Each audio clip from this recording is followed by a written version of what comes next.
If you're paying taxes this year, you might be interested in this. My accountant sends me newsletters throughout the year just to remind me to pay my quarterly taxes and to get ready for tax season. Well, this past newsletter gave me some updates about how the new administration is going to affect tax season. One of the issues is that there were 6,500 terminations at the IRS.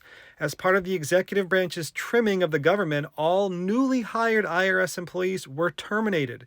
That's about 6% of all IRS employees. But what does this mean for tax season for you? Well, the remaining staff are unsettled because there will be a greater workload, sadness, and uncertainty about job security for the remaining staff at the IRS. This means that getting your questions answered may be more difficult this tax season. If you have a question that needs to be answered by the IRS, be prepared to wait longer. You may also find it more difficult to get a qualified answer.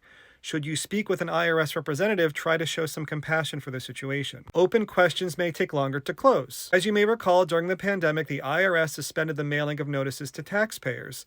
When the backlog of notices was turned back on, many taxpayers found themselves facing potential liens because prior notices were never sent. Until the mailing of notices were turned back on, many of these taxpayers were unaware of any problems with their tax records. This backlog still exists and will get worse. What will the impact be? You'll probably have a hard time getting someone on the phone who can help with a particular problem. And responses to your mailed replies to IRS notices is going to take a very long time. So be prepared to respond multiple times concerning the same issue. Consider sending all correspondence to the IRS using certified mail so there is evidence should you need to prove the timelines of your replies. The bottom line, tax season is going to be more difficult this year because of Trump and his administration. This is my accountant, Samantha Besnoff, and she has a podcast. Check it out on Spotify. She's great.